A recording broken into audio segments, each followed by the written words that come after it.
bonsoir à vous qui êtes présents, bonsoir à ceux qui sont par Zoom et bonsoir à ceux qui nous regarderont en différé par YouTube. Voilà, je dis bonsoir à tout le monde, c'est poli. C'est vrai.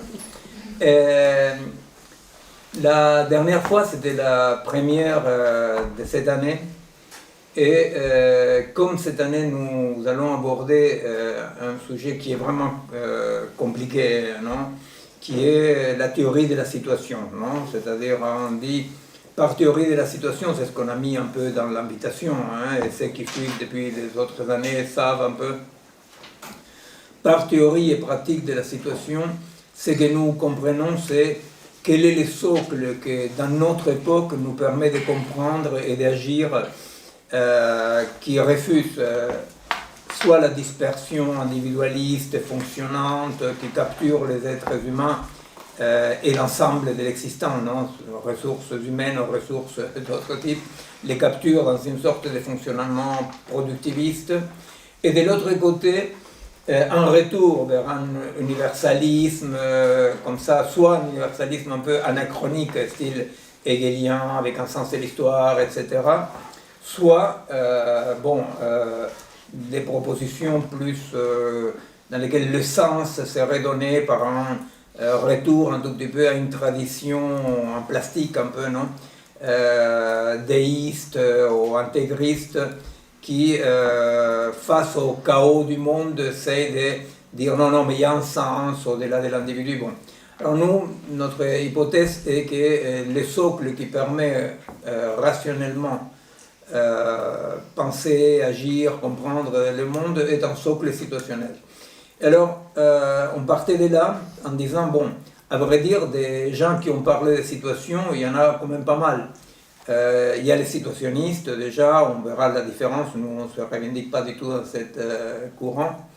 Mais il y a Sartre, par exemple, qui a beaucoup parlé des situations, Merleau-Ponty qui parle beaucoup de situations, mais il parle des situations comme une évidence, n'est-ce pas? C'est-à-dire comme si tout un chacun, d'ailleurs c'est ce qu'on sent, hein, quand on entend parler des situations, c'est ce qu'on sent, ah oui, c'est les circonstances, la situation, etc. Mais il n'existait pas un travail, dans le cas que nous ne connaissons pas, et les auteurs plus connus ne le font pas, non? Un travail qui dit, mais cette tentative de faire une ontologie de la situation, ce qui existe est la situation, comment la faire, n'est-ce pas? Alors, nous nous basons sur certains auteurs qui ont eu cette préoccupation concrètement, qui sont Whitehead, Match, Merleau-Ponty, Michel Henry, Simondon, non?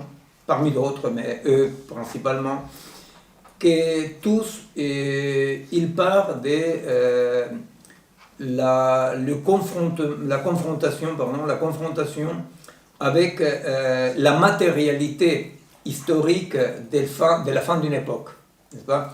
C'est-à-dire que nous savons tous, quand même, nous avons tous entendu parler, etc., quand Foucault parle de la fin de l'homme, la mort de l'homme, hein, la mort de l'homme qui effectivement fait référence à la mort de Dieu, n'est-ce pas, de Zarathustra, Nietzsche, non? Alors effectivement, la mort de l'homme, la fin de la modernité, il y a beaucoup de travaux, énormément de travaux qui parlent de cette fin de toute une époque qui est l'époque occidentale, coloniale, binaire, patriarcale, etc., etc. Mais les auteurs que nous avons choisi notre travail, tout en parlant de la signification de cette fin d'une époque, le début d'autre chose, n'est-ce pas? Nous mettrons le focus surtout sur la matérialité de ces changements-là, c'est-à-dire en quoi il ne s'agit pas de la fin d'un récit, il ne s'agit pas de la fin d'une idéologie, il s'agit de la fin d'un processus de autoproduction du monde, n'est-ce pas? Partant de l'hypothèse que le monde, c'est ce qui s'est autoproduit au-delà du binarisme sujet-objet, sujet-homme, sujet-monde-objet. que la fin de cette époque est la fin donc d'un mode d'autoproduction du monde très concret, c'est ce qu'on essaie d'étudier depuis quelques temps, mais on approche vers la situation. Et effectivement, bon, nous, on donnait comme exemple cette fin-là, c'est l'épuisement objectif et matériel d'un mode d'autoproduction, d'un mode de consommation, d'un mode de vie, d'un mode de propriété, etc. En disant, bon, si on continuait à produire, à consommer, à avoir un rapport avec le monde comme avant, bah, tout bêtement, ce qui s'est passé, ce n'était pas la fin d'un récit, c'était la fin des haricots. C'est-à-dire que la destruction devient tellement importante que ce n'est plus possible. Bon, devant ce constat que tout le monde fait, même quand Trump et les autres vont réfuter les données des désastres écologiques, bah, ils sont bien obligés de la réfuter. C'est-à-dire personne ne peut aujourd'hui ignorer qu'il y a quelque chose de matériel, rien ne va plus. Alors, effectivement, par rapport à cette fin-là, l'image c'est là, l'image est tout bêtement l'idée de que quiconque continue à produire comme avant participe à la destruction. Face à ça, face à cette fin d'une époque que, bon, c'est l'époque qu'on appelle comme l'époque de l'ingénieur, l'époque d'une sorte de réalité newtoniennement organisée avec des entités substantielles, etc., avec un sens donné par le progrès, l'histoire. Bon. À la fin de cette époque-là, ce qui va venir, c'est effectivement le triomphe du fonctionnalisme. Hein, le triomphe du fonctionnalisme, c'est-à-dire on abandonne toute idée du sujet de l'histoire, toute idée du progrès, toute idée du sens même, pour passer à quelque chose que, face à la menace de l'avenir, n'est-ce pas, ces fameuses futures promesses qui deviennent futures menaces, et qui aujourd'hui est une actualité chaotique, n'est-ce pas? Face à ça, ce qui va venir, c'est la réponse fonctionnaliste, non? La réponse fonctionnaliste, dont l'expression maximale, c'est certainement les transhumanistes, mais, à vrai dire, ça c'est beaucoup plus large, beaucoup plus extense que ça, capturé par ce qui fonctionne à deux pattes ou à deux faces, qui est la haute technologie, c'est la rencontre du monde en crise avec la haute technologie algorithmique, et le passage du capitalisme au néolibéralisme, n'est-ce pas? C'est-à-dire le passage vers un capitalisme archi-sauvage qui va aller, sans aucun type d'accord théorique, effectivement, non, c'est ça l'efficacité, va aller dans le même sens de la dématérialisation qui va produire le monde algorithmique, n'est-ce pas? Pourquoi? Parce que le monde néolibéral, le capitalisme à l'époque du néolibéralisme, est un capitalisme dématérialisant, n'est-ce pas? C'est-à-dire que celui qui produit perd, n'est-ce pas? Et alors, c'est juste l'extractivisme sans fin et la dérégulation, n'est-ce pas? Ça sera le phénomène de dérégulation. Face à ça, effectivement, face à cette disons, nouveau ordre au désordre mondial, n'est-ce pas? Je fais une petite préface. Face à cet ordre au désordre mondial, etc., effectivement, il y a quand même cet appétit pour comprendre, connaître d'autres modes d'existence qui ne soient pas les modes d'existence modernes, productivistes, le monde de l'ingénieur pour une solution. Et c'est tout l'appétit qu'on a pour d'autres cultures, d'autres modes, ce qu'on appelle les ontologies, n'est-ce pas, des scolaires, s'appelait les ontologies, qui sont bon, l'animisme, le totémisme, l'analogisme, etc. Il y a une grande curiosité vers ça, effectivement, parce que ça veut dire que c'est possible de vivre autrement dans tous les cas. Bon, nous disons qu'effectivement, pour les Occidentaux, les orphelins de l'Occident que nous sommes, la question c'est de trouver quels sont les mécanismes, quels sont les principes, quels sont les processus qui permettraient une régulation de notre vie, de notre monde, non, l'idée c'est cette régulation, qui ne soit pas en inventant un passé illusoire, n'est-ce pas? C'est-à-dire, quelles sont les possibilités d'une régulation? C'est là où vient l'idée de la situation. Mais quand je disais, il y a un arrêt, et c'est ça les points qu'on va développer aujourd'hui, non? S'il y a, si je me rappelle bien, parce qu'il fait des Bastiens aujourd'hui, lui. Bastien, il est sanctionné. Et alors, non, je ne rigole pas avec ça, parce que la dernière fois que j'ai dit une connerie pareille, on a reçu des courriers en disant, mais pourquoi vous avez sanctionné Bastien, non? Alors, si nous disons, bon, mais ce sont des processus concrets, quels sont les processus, quelle est la problématique, quelle est la réalité qui ont en face ces auteurs que j'ai cités, non? Match, Whitehead, Simondon, Merleau-Ponty, Michel Larry. Quelle est la réalité qu'ils ont en face? La réalité qu'ils vont avoir en face est la réalité d'un réel, d'un monde d'objets qui disparaît, n'est-ce pas? C'est-à-dire un monde d'objets qui disparaît. C'est-à-dire c'est la révolution de la nouvelle physique, n'est-ce pas? La révolution de la nouvelle physique qui va dire, du coup, les entités substantielles avec lesquelles le newtonisme, non, la physique de Newton agit, c'est-à-dire il y a des chiens, des chats, des tables, non? Du coup, non, il n'y a pas des chiens, des chats, des tables, n'est-ce pas bon?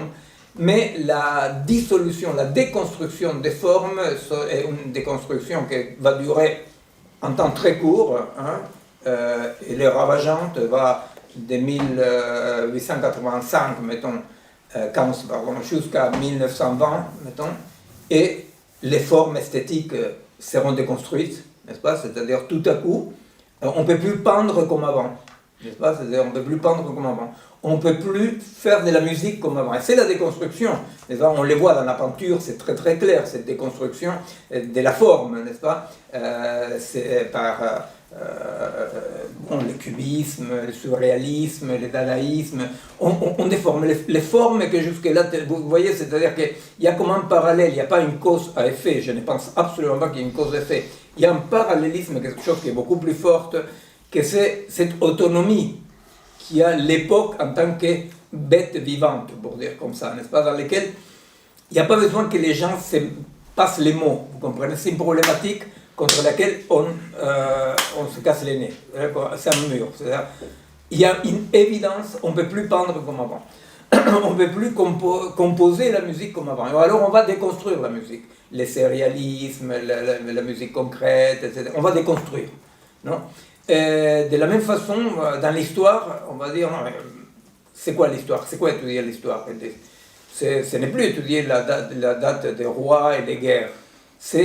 Alors, ils disent étudier quoi? Alors, c'est par exemple l'histoire des annales, hein, les courants des annales, qui va dire, écoutez, pour comprendre des époques historiques, voyons, bon, je sais que c'est un lieu commun, mais ils disent, voyons les sacs de la ménagère. Qu'est-ce qu'elle achète, la dame c'est lui-même qui le dit, non, mais ça va se devenir un lieu commun, parce qu'effectivement ce n'est pas ça, non, mais disons, on va dire, une déconstruction. La déconstruction plus importante en histoire, de mon point de vue, est Ferdinand Braudel, qui effectivement va dire, non, mais le sujet de l'histoire, ce qui fait que se bougent les choses, c'est un ensemble qui inclut les hommes, la mer, la côte, et il va par exemple étudier la Méditerranée. Alors, la Méditerranée est un sujet qui bouge, non? C'est l'idée de autoproduction. Bon.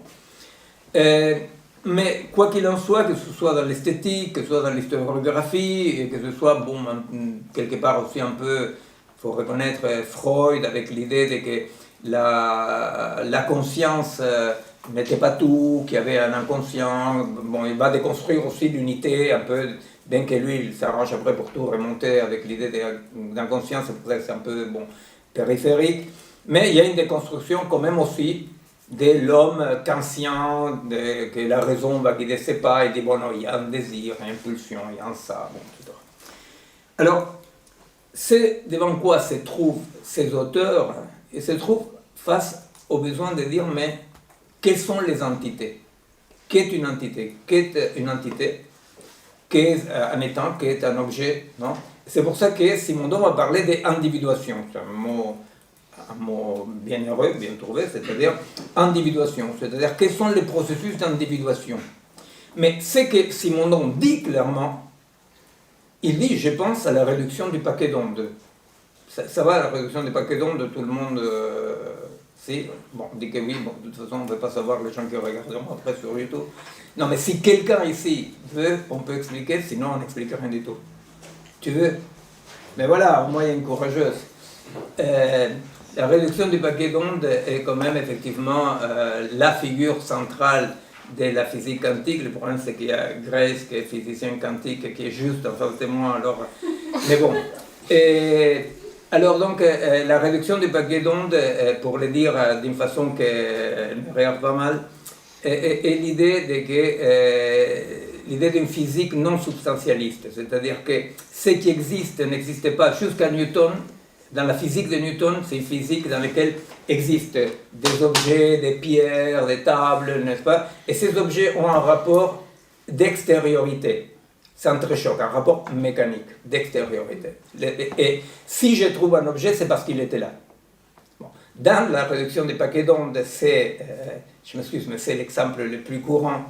L'exemple qu'on donne pour comprendre qu'est-ce que c'est une réduction des paquets d'ondes et la différence entre la physique newtonienne et la physique subatomique, on dit, dans la physique newtonienne, toi tu vas le dimanche matin pêcher dans un lac.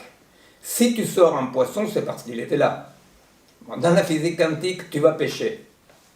Et si tu sors un poisson, c'est parce que procentuellement, donc d'un point de vue probabiliste, les poissons se matérialisaient comme une unité autour de ton hameçon. Tu comprends? Alors, ce n'est pas que le poisson n'était nulle part, il avait des ondes. Il y a des ondes, et ces ondes-là, tout à coup, se réduisent vers une particule.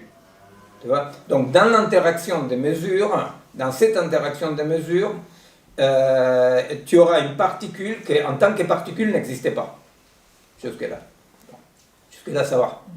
C'est de la vulgarisation honnête. Alors, effectivement, la question, c'est ça. La question, c'est que, à quoi ils répondent, tous ces gens-là? Ils répondent aux catégories qui sont fait la malle.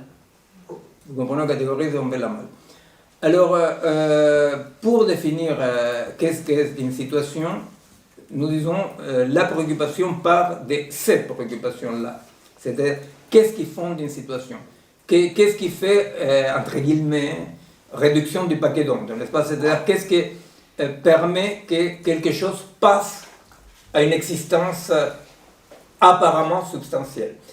Alors, je vais te répondre à toi. Ouais, je vais commencer avec ta dernière question de la dernière fois, mais d'abord, juste, il n'est pas là un ingénieur qui était la dernière fois, qui est un jeune ingénieur, je ne me souviens pas son prénom, qui me disait, mais moi, dans la vie courante, je me comporte comme si les objets étaient substantiels, non? Je dis, heureusement, non? Alors, parce que c'est une question de seuil, vous comprenez? Au-delà d'un seuil, non? Au-dessous du seuil atomique, non? Un niveau subatomique, c'est le niveau dans lequel les chats sont vivants et morts à la fois, non? C'est-à-dire, c'est, voilà, l'électron, il existe comme ci, comme ça, il y a une superposition d'états. Au-dessus du niveau atomique, les chats sont vivants ou morts, c'est-à-dire qu'il y a une substantialité. Alors c'est drôle parce que l'anecdote que je raconte par rapport à est-ce que je dois me bouger avec un monde substantiel ou pas, je m'excuse pour ce que l'on a déjà entendu 10 fois, mais c'est quand j'étais en tôle, la tôle c'était comme une sorte d'université populaire, non? On échangeait tous les savoirs entre les camarades, etc. Et un jour, j'étais en train de donner un cours de physique quantique à 3 copains qui étaient 2 Indiens paysans et un autre Indien que je ne sais pas qui était dans la vie, mais bon, enfin, ils n'avaient pas le niveau primaire, d'école primaire. J'étais en train d'expliquer la physique quantique, parce que bon, on a passé plusieurs années en tôle. Et alors, à un moment donné, j'ai dit, mais tu comprends, cette mur, je cogne le mur, c'est surtout du vide. Et alors eux, avec plein de bon sens, me disent, bon, mais alors, attends. Alors, effectivement, c'est-à-dire, c'est une question de seuil, n'est-ce pas? C'est-à-dire, au-delà d'un certain seuil, les objets se comportent comme s'ils étaient substantiels. Mais la problématique qui va apparaître à partir de 1900, c'est que, sauf à faire de la magie, tu ne peux pas dire que tout à coup, vous voyez, c'est-à-dire, les particules qui vont former des électrons et des molécules en soi, et non pas en plancher substantiel. Mais alors, à un moment donné, qu'est-ce qui fait que se comporte comme si c'était substantiel? Vous comprenez? Bon, d'accord, se comporte comme si c'était substantiel, et nous avons tout à fait intérêt à nous comporter comme si c'était substantiel pour ne pas se cogner contre les murs. Par contre, nous savons qu'elles ne sont pas substantielles. Et c'est là où Whitehead va dire sont tous des processus. Sont des processus dans une durée. C'est-à-dire c'est une ontologie non occidentale. Non? L'Occident avait choisi, avec Parménide, avait choisi la substance, les objets substantiels, etc. Les autres ontologies, que nous n'appellent pas des ontologies, c'est des sagesses, je ne sais pas comment vous l'appelez, n'est-ce pas, choisissent les processus. Bon. L'idée des processus est l'idée de base nécessaire pour arriver vers une pensée, une théorie, une pratique de la situation. Qu'est-ce que c'est agir? Notre séminaire s'appelle depuis quelques années « Penser et agir dans la complexité ». Nous pourrons dire qu'est-ce que signifie penser et agir dans une conception des processus et non pas des substances. Bon. Alors, la dernière fois, je disais que ce que Foucault appelle l'époque de l'homme, la modernité, est marquée par un dispositif. L'époque de l'homme, c'est un dispositif. C'est-à-dire que ce qu'on appelle homme, c'est un dispositif. La particularité de ces dispositifs, c'est qu'en s'appelant homme, c'est prête beaucoup à la confusion de croire que l'anthropocentrisme veut dire que nous, en tant qu'individus de l'espèce, on est au centre de quoi que ce soit. Et ça a toujours provoqué beaucoup de souffrance, parce que l'homme est central, l'homme est fondamental, et on n'arrête pas de le massacrer, de l'exploiter, de l'opprimer, vous comprenez? C'est-à-dire qu'il y avait comme une sorte de désaccommodation. Alors c'est vrai que dans l'humanisme colonial, patriarcal, existe quand même l'idée de que, d'accord, tu n'es pas encore un homme, tu n'es pas encore, tu vas devenir un homme. Bon. Alors, la question que tu posais, non, c'est de dire, pour nous, les défis aujourd'hui, c'est de comprendre un monde qui, dans tous les cas, par rapport aux fonctionnalistes, est clairement non anthropocentrique, c'est-à-dire c'est clair et net, c'est-à-dire pour les fonctionnalistes, les néolibéraux, etc., c'est clair et net qu'ils sont tout à fait, ils fonctionnent dans les processus pour lesquels il n'y a pas d'homme comme une unité, il y a des ressources humaines, avec l'homme absolument disloqué, avec l'être humain tout à fait disloqué. N'est-ce pas? On va utiliser tel segment, tel segment. Moi, j'ai parlé souvent de mon sujet de recherche qui est l'hybridation entre le monde digital et les vivants et le cerveau. Effectivement, la question c'est que les rapports qu'on a avec les machines, les modes de capture des machines, n'est pas un mode de capture d'une unité. C'est-à-dire qu'on n'est pas en tant qu'unité face à une machine. La machine capture des circuits, des segments, vous voyez, bon, si c'est cerveau, va capturer, oui, des circuits cérébraux, mais la machine, une des particularités de la machine est qu'elle va fonctionner avec un être humain disloqué, c'est-à-dire pas en tant qu'unité, mais disloqué. Les fonctionnements disloquent. Bon. Alors, l'idée c'est, effectivement, par exemple, des gens comme chez nous, Milley. Milley, c'est très drôle parce que Milley, il dit absolument la vérité, il dit tout va bien. Et alors les gens ils crèvent de faim dans la rue, les malades oncologiques n'ont pas de médicaments, et le mec il dit mais il faut déréguler tout ça, il faut déréguler, c'est le mot d'ordre quand même du néolibéralisme de ces machines-là, déréguler, c'est-à-dire déréguler ces unités. Hein, et unité vivante, unité économique, unité de classe, toute unité fait du bruit dans les systèmes, pour dire comme ça, n'est-ce pas? Et alors donc, quand Milley dit tout va bien, bah, c'est-à-dire il faut bien comprendre qu'effectivement il se place déjà dans le post-crise de l'humanisme, il va dire tout fonctionne bien, tout est en train de fonctionner bien. n'est-ce pas?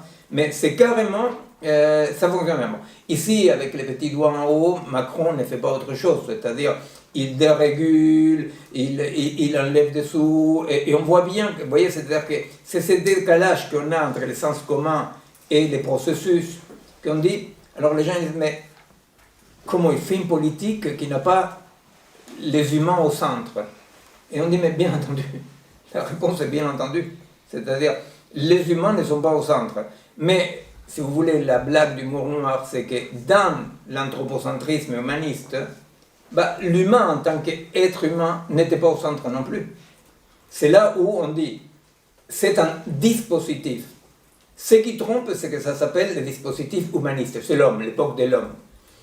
Notre problème, c'est comment nous pouvons dégager les humains que nous sommes des dispositifs humanistes. Vous comprenez?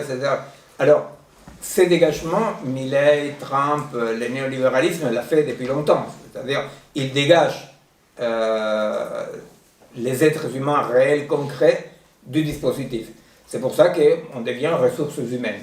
C'est-à-dire ressources humaines, voilà, tout est dit d'ailleurs, tout est dit, comme dans la lettre volée de l'impôt, les choses sont là et personne ne les voit parce qu'elles sont trop visibles, n'est-ce pas? Alors, effectivement, il y a un dégagement de l'anthropocentrisme clair et net des côtés des néolibéraux fonctionnalistes. Mais ce qu'il n'y a pas, de façon claire dans tous les cas, c'est un dégagement des êtres humains qui puissent résister à ça. Vous comprenez? C'est-à-dire un dégagement de cette puissance d'agir qui ne soit pas capturé par le néolibéralisme. C'est-à-dire que la fin de l'homme, non la mort de l'homme, comme dit Foucault, la mort de l'homme, nous devons comprendre la mort de l'homme comme ces défis dans lesquels, effectivement, les dispositifs homme, qui est le dispositif d'un productivisme, des problèmes-solutions, la voie de l'ingénieur, les mondes substantiels, etc., etc. Bon, colonial, patriarcal, etc. N'est pas... on voit bien, par exemple, comment le néolibéralisme fonctionnaliste, finalement, n'a rien à foutre du genre, de la couleur de peau, c'est-à-dire toutes les ressources humaines utilisables. C'est-à-dire, les racistes, trop racistes, en politique, petit à petit, ils doivent, s'ils veulent arriver à la gestion, ils doivent laisser ça parce que ça fait trop de bruit dans le système, vous comprenez, ça empêche la fluidité du système, ça empêche la fluidité du système. Finalement, si tu es exploitable, pour dire comme ça, si on peut récupérer des morceaux de toi pour le fonctionnement, peu importe qui tu es ou qui tu n'es pas, n'est-ce pas? Et ce sont des problèmes avec la théorie queer ou des genres, etc. Et justement parce qu'il y a une revendication presque substantialiste, parfois oui, parfois pas, mais d'une différence. C'est bien ça qui les dérange dans la théorie queer ou des genres, ou les racisés, etc. Ce qui va les déranger, c'est justement qu'il y a là-dedans une revendication, non, d'une différence. Mais cette différence, d'un point de vue du fonctionnement, est simplement une erreur, non, du bruit dans le système. Alors, moi je disais, d'accord, mais qu'est-ce que c'est cet être humain qu'on sépare? C'est là où je m'approche à ce que tu avais dit la dernière fois. Comment on peut identifier, c'est quoi nous en tant qu'êtres humains? Ça signifie quoi? Nous séparer du dispositif colonial, du dispositif homme. Eh bien, cette séparation est compliquée, parce que nous, en tant qu'individu, quand on dit, mais moi, en tant qu'individu, quels sont les pas pour que je puisse, du coup, participer à notre dispositif, au moins à la production d'un autre dispositif, qui serait, grosso modo, l'idée d'une hybridation vertueuse avec la machine, dans laquelle il y a une singularité du vivant qui ne permet pas que le vivant apparaisse comme exploitable, sans fin, n'est-ce pas? Que c'est un tout petit peu l'autre jour avec quelqu'un qui demandait, mais la lutte des classes, c'est-à-dire si on veut garder quelque chose de l'idée profonde de lutte des classes, on peut dire qu'effectivement, aujourd'hui, la lutte des classes passe par la résistance à cette utilisabilité, non, de devenir utilisable, non, extractiviste de tout ce qui existe, l'humain là-dedans. Vous comprenez? C'est-à-dire s'il y a quelque chose qui a à voir avec cette lutte contre l'oppression, contre l'exploitation, bah, c'est justement effectivement la forme qu'il va prendre, c'est un antifonctionnalisme. Mais du point de vue de l'humain, alors, ça signifie quoi? Comment on dégage de ça? Comment on dégage du dispositif humaniste? Ou comment on ne se fait pas attraper par les nouveaux dispositifs aujourd'hui triomphants, non? Et alors, la réponse va un tout petit peu là où je suis resté par rapport à toi la dernière fois. C'est l'idée de dire, mais moi en tant qu'individu, non, c'est un peu comme ça que tu disais, non? Tu veux dire? Quand tu te rappelles? Ouais, non, bah, c'était la question, enfin, c'était dans la question de l'espace vectoriel, si je me souviens bien, Oui. que je disais, concrètement, il y avait une, enfin, cette conception de processuel de l'individu et de ce retour à l'homme, mais pas dans la pensée humaniste, mais comme tu la présentes, elle était elle aussi une poussée vectorielle dans cet ensemble vectoriel. Et à ce moment-là, comment en tant qu'individu on pouvait participer à celle-là et lui faire prendre la place qu'on estime qu'elle devrait avoir. Je pense que c'est un peu près ça. Oui, c'est-à-dire d'une façon, disons, un peu schématique, on pourrait dire, comment on peut passer, non, des je me libère ou je dirige les systèmes, pas, à je participe dans un système, n'est-ce pas, c'est un tout petit peu ça, la fin de l'illusion, quelque part, des binarisme cartésien, le monde objet et l'homme sujet, bah, c'est un tout petit peu de dire, bon d'accord, Descartes dit devenir maître et possesseur de la nature. Alors nous, maintenant, qu'est-ce qu'il y a l'humanité? Là, en parlant non pas du dispositif homme, mais qu'est-ce qu'il y a nous, en tant qu'humains, devant nous?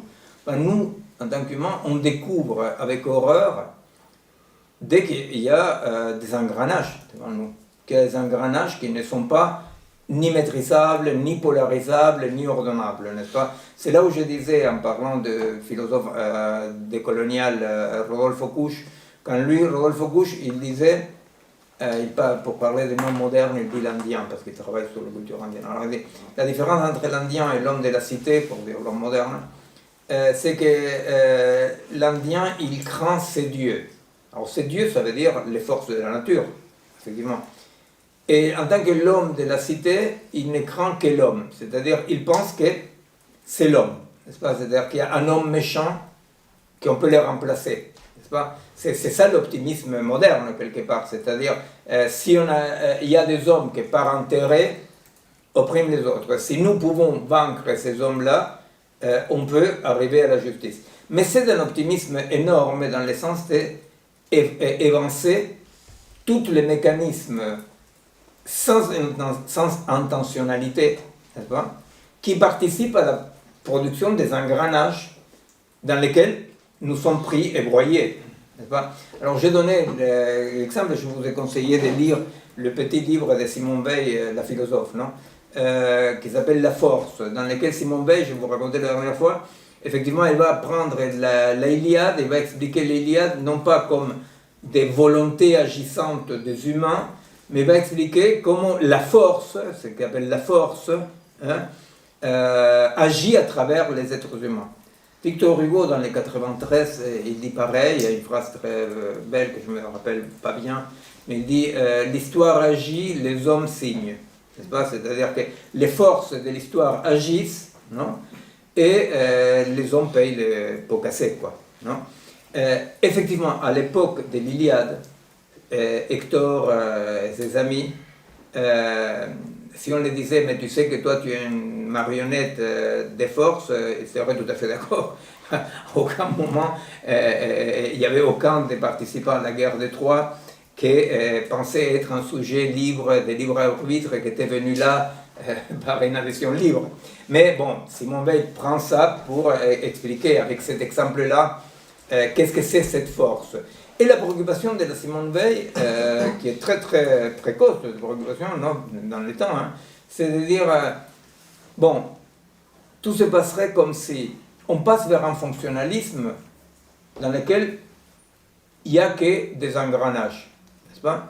Alors, les transhumanismes, etc., avec l'idée que tout est information, que tout est fonctionnement, ne diraient pas autre chose, sans voir les côtés horribles. Au contraire, ils diraient, bon, c'est comme ça, c'est un défend.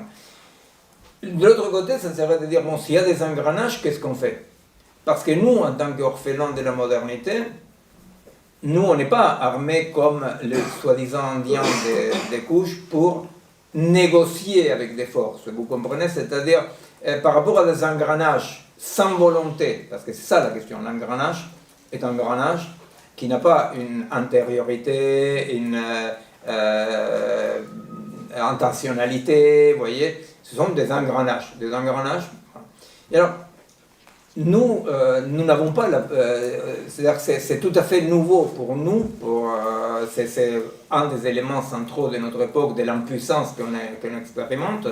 On sort de la toute-puissance de l'humanisme dans lequel l'homme allait déplacer Dieu, n'est-ce pas? Et tout à coup, on se trouve face à des engrenages qu'on ne peut pas nier. Alors, effectivement, on peut toujours dire, par exemple, avoir une lecture un peu qui ne se trompe pas, mais disons, amputée, qui est l'idée de dire, bon, mais ces engrenages bénéficient certaines personnes. Et il y a certains groupes économiques, certaines classes sociales qui poussent ces engrenages-là. Ça, c'est vrai. Sauf que c'est une partie de la vérité, parce que la vérité, c'est que les gens qui bénéficient de ces engrenages, les gens qui sont derrière l'engrenage, etc., ils ne maîtrisent pas l'engrenage. Vous comprenez? Le problème, c'est ça, c'est-à-dire que quelqu'un peut bénéficier d'un état d'injustice, peut pousser l'état d'injustice, ce qu'il ne peut pas, c'est renverser cette injustice, parce que cette injustice n'est pas due simplement à la bonne ou mauvaise volonté d'un groupe d'animaux. Et ça, c'est la complexité devant laquelle on se trouve. Alors, là-dedans, on dit, bon, d'accord, ni dire, bon, mais c'est comme ça, alors chacun va jouir dans une sorte de fin du monde apocalyptique, soit tout à coup accepter l'engrenage. Alors, c'est quoi un individu? Alors, quand on dit, mais qu'est-ce qu'on peut dégager de là? Qu'est-ce qu'on peut dégager? Alors, c'est drôle parce que quand on pense, on dit, oui, non, mais j'existe, je suis là. Non? Que c'est un tout petit peu le malaise que certains peuvent sentir quand on lit Foucault, quand on étudie Foucault, qui explique des mécanismes, explique des passages, explique, etc. Mais parfois, on peut sentir, peut-être que vous ne sentez pas, mais parfois, on peut sentir, non, mais il y a quelqu'un qui est là, vous comprenez? C'est-à-dire, il y a quelque chose comme ça, avec les structuralismes, on pourrait sentir ça aussi, et dire, ouais, d'accord, mais sont des structures, ok, mais je suis là. Je pense qu'il faut partir de cette sensation que oui, que ce qui est là, c'est qu'il y a du vivant qui est là. Nous sommes là, n'est-ce pas? Mais cet individu, de quoi est-il fait, n'est-ce pas? Est-ce que cet individu a un mode d'existence indépendamment du dispositif et de l'engrenage? Eh bien ça c'est compliqué. C'est compliqué. Parce que quand on dit « moi », et on expérimente ma vie en tant qu'individu, bah, il faut demander qu'est-ce qu'il y a dans les sacs, qu'est-ce qu'il y a dans l'espace vectoriel, c'est-à-dire quels sont les vecteurs auxquels tu fais référence quand tu dis « moi ». À moi personnellement, par exemple, ça m'étonne toujours que quelqu'un quand veut dire qu'est-ce qui va... Bon, c'est drôle dans les... application des rencontres, par exemple, non? C'est intéressant de voir comment il se présente quelqu'un. Parce que qu'est-ce que moi? Qu'est-ce que je suis? Ah, je fume pas, j'aime la musique, je sais pas, j'aime m'amuser, je sais pas, bon voilà. Bon voilà, c'est moi, non? Un peu plus poussé, c'est quoi moi? Ben, qu'est-ce qui recouvre cet ensemble? Les vecteurs qui constituent cet ensemble. Et moi, ça me surprend, par exemple, de voir qu'est-ce que tout à coup va être considéré comme personnel et moi. Supposez-vous, il y a beaucoup de couples, en Amérique latine ça ne se fait pas, mais ici en France ça se fait beaucoup, et dans d'autres pays plus. Il y a beaucoup de couples qui vont partager les lits pendant des années, ils ont des enfants, je ne sais pas quoi, mais le compte en banque s'est séparé. Vous voyez? Alors, ah bah là, il y a une définition d'un moi. Vous comprenez? C'est-à-dire, la question c'est de quoi elle est faite cette unité? Vous voyez? De quoi elle est faite cette unité? Quel est le périmètre de ces moi en question? Et la vérité c'est que ce périmètre il est fait des pratiques, des processus qui vont dans un côté ou dans l'autre, n'est-ce pas? Et plus ces processus vont vers une vie individuelle, personnelle, bah, plus ils s'éloignent des axes de la vie, qui sont des axes épocales. C'est-à-dire, ce qui définit la vie, c'est la participation à une époque. Non, que ce soit la participation politique, sociale, de la recherche, artistique. Mais effectivement, ce qui va définir une vie, c'est justement les moments ou les processus dans lesquels la personne aura réussi à s'éloigner, non, de cette survie pour, comme il dit une chanson, honorer la vie, n'est-ce pas? C'est-à-dire pour, c'est une chanson très belle argentine, honorer la vie, vous savez. Et alors, qui dit ça, il dit, il n'est pas suffisant de survivre. Et alors, moi je pense que la définition de cet ensemble, vous voyez, on ne va pas s'arrêter trop, je ne sais pas si vous avez des idées concrètes, n'est-ce pas? Mais la définition de cet ensemble, ça serait par exemple la définition de pourquoi je suis prêt à mourir, par exemple, n'est-ce pas? Pourquoi je vais risquer ma vie, n'est-ce pas? Alors, Simone de Beauvoir, justement, Simone de Beauvoir, non, pardon, rien à voir, Simone Veil, dans son bouquin, il va dire « On croit mourir pour la patrie, et à vrai dire, on meurt pour des industriels. Mais à vrai dire, dit-elle, c'est même pas vrai. On meurt pour quelque chose de beaucoup moins concret qu'un industriel ou un intérêt. N'est-ce pas? Que c'est son retour à la force. Ça veut dire, on est des marionnettes des ensembles complexes qui sont très difficiles dans le sens de définir quelle est la latitude qui existe comme pour qu'une existence ait lieu. Un nommant une existence comme cette capacité de se rendre présent à cette réalité multiple, une entité qui se rend présent. Cette entité qui se rend présent, elle est fondamentale dans la situation. Et alors, juste un mot là-dessus, vous connaissez toutes et tous Pink Floyd, non? Just a Brick in the Wall, non? Et alors, Just a Brick in the Wall, tous on est d'accord, on ne veut pas être Just a Brick in the Wall, non? Et alors la tentation c'est quoi? La tentation c'est de dire il n'y a pas de wall pour moi. Je suis une brique autonome, autonomiste, rebelle. Alors, ce n'est plus ni moins ce qui propose Nietzsche. L'idée des surhommes de Nietzsche est l'idée de la possibilité d'une vie dans laquelle la puissance des vies ne connaît pas de canalisation, c'est-à-dire la puissance des vies. On ne connaît pas de canalisation. Alors, nous, on peut comprendre ça comme un passage, comme un moment, n'est-ce pas? Mais, effectivement, c'est très difficile de garder l'idée des surhommes pour l'opposer à l'idée de l'individu comme just a brick in the wall, n'est-ce pas? Alors, bon,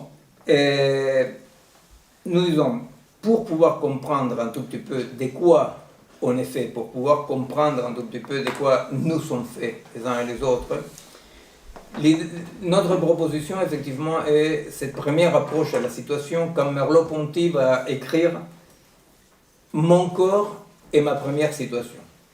Quand Merleau-Ponty dit « Mon corps est ma première situation », ça veut dire, déjà il y a, juste avant les vacances on était arrêté là-dessus, non? Il y a deux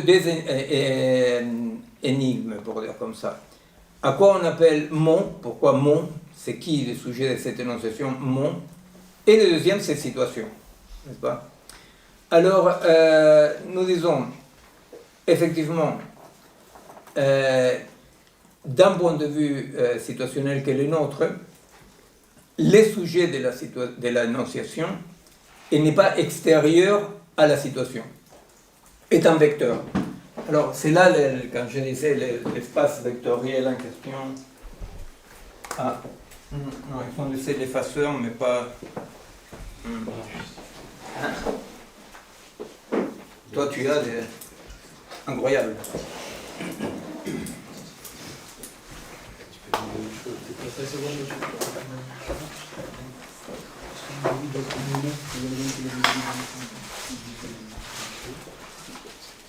Merci. Nous disons, une situation, c'est, nous l'identifie une situation comme un espace vectoriel. Un espace vectoriel, c'est un espace qui n'est pas limité par les périmètres, mais les périmètres émergent de la résultante du système. Non? Vous comprenez? C'est-à-dire, la résultante, ça veut dire il y a des vecteurs, des forces existantes.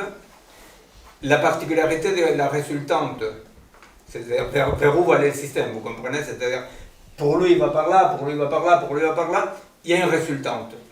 Il y a une résultante, bon. Dans mon dessin, grosso modo, ça pourrait aller. La résultante elle va par là. Bon, la caractéristique de la résultante, c'est que la résultante est la seule force en présence qui n'a pas une substantialité physique, pour dire comme ça. Vous voyez? Les vecteurs existent avec une certaine cohérence interne, pour ne pas dire substantialité, si vous voulez, mais bon, comme vous voulez. Par contre, la résultante n'existe nulle part.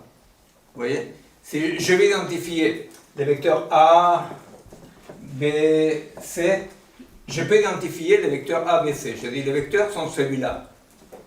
La résultante a comme caractéristique de ne pas avoir une identification possible physique.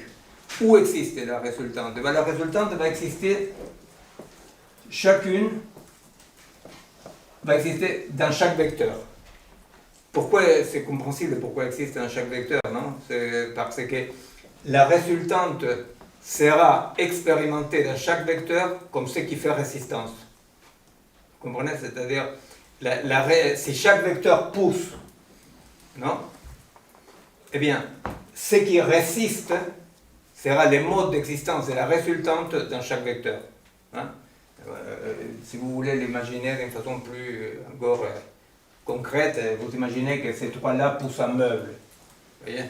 Alors il y en a un qui pousse par là, l'autre pousse par là, l'autre pousse par là. Alors ils poussent un meuble. Okay. Vers où va aller le meuble? Eh bien, va aller par là. Ne va aller ni par là, ni par là, ni par là. Va aller par là. D'accord? La direction de la résultante, c'est la seule force qui n'a pas une existence physique. Il n'y a pas un qui pousse le meuble. Mais où existe cette résultante? La résultante existe comme, ni plus ni moins, qu'un tout dans la partie. Vous comprenez? C'est la définition la plus simple de le tout dans la partie. C'est-à-dire qu'il y a un tout, mais qui est dans la partie. Et les périmètres d'un espace vectoriel ne préexistent pas la dynamique de l'espace vectoriel. Le périmètre sera donné par la résultante qui émerge, qui fera fonctionner d'une certaine façon les forces en présence. Vous comprenez? Alors, l'exemple qui donne Deleuze, si vous voulez, je vous donne l'exemple qui donne Deleuze, qui est assez clair, j'espère. Il va dire, c'est-à-dire que cette problématique que l'individuation, non, le périmètre d'une entité individuée ne préexiste pas l'individuation. Non? Alors il y a deux façons de voir les périmètres, la forme, une forme émergente. Non? Une c'est de dire, bon, il y a un périmètre et dans ce périmètre se passent des choses. Bon. L'autre forme est de dire, il y a une intensité antérieure, non, dedans, les systèmes, et cette intensité-là, par intensité, définira un périmètre dynamique. Alors l'exemple que donne Foucault, Deleuze, il va dire, par exemple, en bois, je ne peux pas définir un bois par un périmètre, n'est-ce pas? Le périmètre du bois est conséquence de l'intensité, donc de la puissance vitale du bois. Vous comprenez? C'est-à-dire que quand je définis une situation comme un espace vectoriel, la situation en question, là on est en train d'entrer dans la question de qu'est-ce que la définition de la situation, la définition de la situation n'est pas, pour dire par exemple si on dit nous sommes tous ensemble ici, c'est une situation. Je ne sais pas si c'est une situation, vous comprenez? Parce que pour que ce soit une situation, il faut qu'il y ait une interaction en antériorité qui définit une puissance. Vous comprenez? Alors par exemple, ça pourrait être en une salle de classe, je ne sais rien.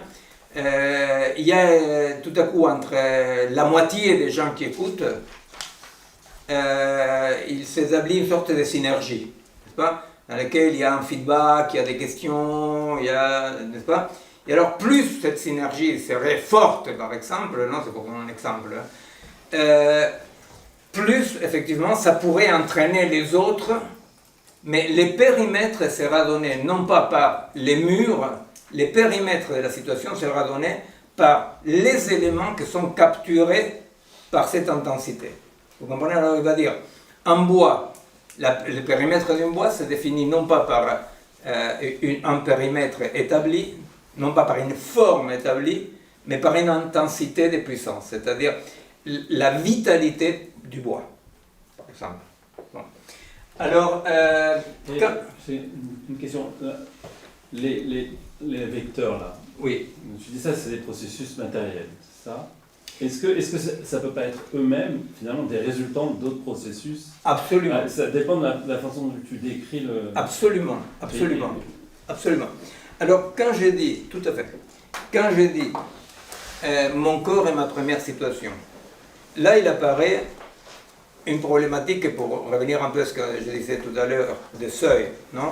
C'est-à-dire, voilà, il y a un seuil à partir duquel les choses se comportent, les choses existantes se comportent comme si c'était substantiel, n'est-ce pas? Un seuil. Alors on dit, à vrai dire, chaque élément, que Whitehead va appeler ça des entités actuelles. Il va dire une entité actuelle est un processus qui émerge comme une forme, n'est-ce pas? Il y a des processus qui, à partir d'un certain moment, existent comme une forme dans une dimension donnée. Non? Dans une dimension donnée va apparaître une forme existante. Mais cette entité, chacune de ces vecteurs-là, Whitehead l'appelle une entité actuelle. Une entité actuelle. Mais à la fois, chaque entité actuelle est une situation. C'est-à-dire que dans une vision non substantielle, et pour avancer dans tous les cas, dans notre point de vue de la situation, effectivement, il n'y a pas un plancher concret. Tu vois, il n'y a ni périmètre ni plancher concret. Il y a une pure dynamique. Alors, pour donner un exemple individuel, ce n'est pas tout à fait extrapolé, c'est un exemple. Si on dit par exemple, vous prenez quelqu'un, alors vous dites Pierre, il est français, c'est un vecteur, n'est-ce pas?